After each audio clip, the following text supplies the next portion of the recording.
Salut tout le monde, on se retrouve pour la première vidéo d'une série qui sera consacrée à la construction d'un Hawker Tempest. Donc l'appareil réalisé sera le célèbre JFE, surnommé Le Grand Charles, ayant appartenu au pilote français Pierre Klostermann, qui s'est battu dans l'ARF pendant la Seconde Guerre mondiale. Donc l'avion sera réalisé au 1/5, ce qui donne une envergure d'environ 2,50 m pour une longueur de 2,10 m. C'est parti avec le stabilisateur.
Donc ça y est, on a les deux morceaux du stabilisateur.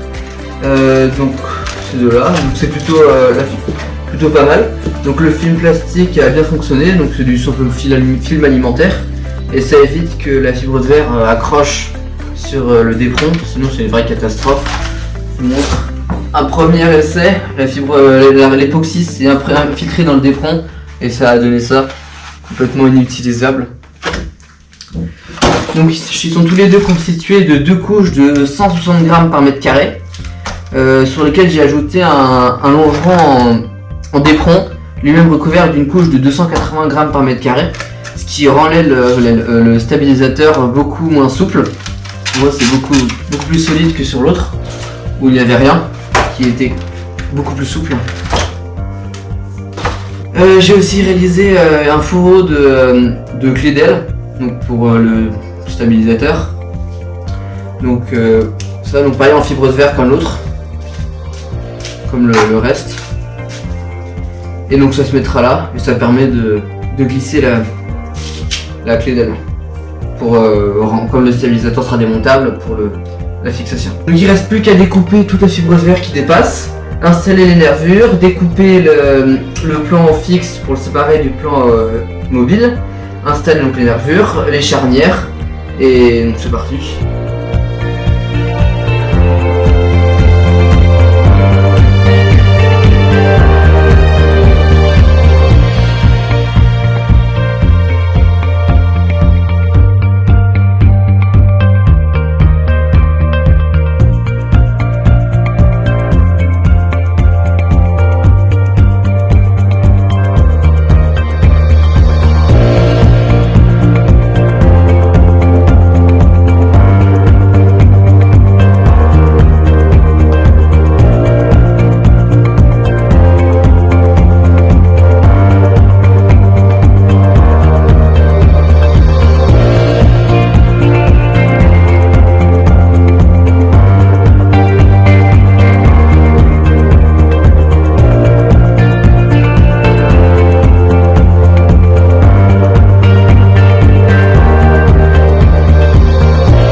Donc ça y est, la colle époxy a séché. Donc j'ai retiré la première partie que j'avais collé au pistolet à colle pour pouvoir maintenir les nervures. Donc ça a plutôt bien marché, hein, ça a l'air solide. Je sais pas si le coton mélangé à la colle était forcément très utile. Je pense que ça aurait été plus simple et tout aussi bien avec des micro-ballons. Donc je pense que je vais faire comme ça pour la suite. Sinon donc ça tient bien, on a la clé d'aile, enfin le fourreau de clé de sable qui est là, donc ça fonctionne très bien. Vous pouvez remarquer que la nervure centrale n'est pas en bois. Elle est faite avec un sandwich fibre de verre d'éperon fibre de verre, qui a l'avantage d'être à peu près aussi voire plus solide que du bois et qui est quand même beaucoup plus léger. Donc j'en ai fabriqué une plaque en réutilisant le premier essai du stabilisateur qui avait pas fonctionné, qui avait collé au d'éperon. Donc que j'ai utilisé pour fabriquer une plaque. Donc on voit 2 couches de fibre de verre, une de chaque côté, un morceau d'éperon au milieu. Et puis j'ai coupé les nervures dedans. Donc pour les autres morceaux, les 2 morceaux mobiles du stab. Je vais pouvoir les fixer, installer les charnières, mettre aussi le système ici avec le servomoteur là qui est là, qui s'installe parfaitement ici. Donc ça je vais pouvoir l'installer, le fixer. Il va se coller après contre la partie supérieure qui va venir se mettre ici.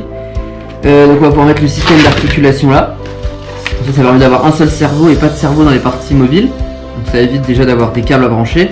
Et les charnières seront beaucoup plus discrètes, enfin surtout les charnières et l'articulation seront beaucoup plus discrètes. Et donc voilà, bah c'est parti.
ça y est, c'est la fin de la vidéo. Donc les nervures ont été provisoirement collées au pistolet à colle. Donc dans la prochaine vidéo, je vais les sceller définitivement à l'époxy. On va aussi fabriquer et installer les parties mobiles, mettre les charnières, les articulations. Donc n'hésitez pas à vous abonner, surtout si vous voulez pas louper la prochaine partie. Donc la prochaine vidéo devrait sortir normalement dans 1 ou 2 semaines. Pensez aussi à mettre un pouce bleu si ça vous a plu, laisser un commentaire. Et puis on se retrouve pour la prochaine vidéo.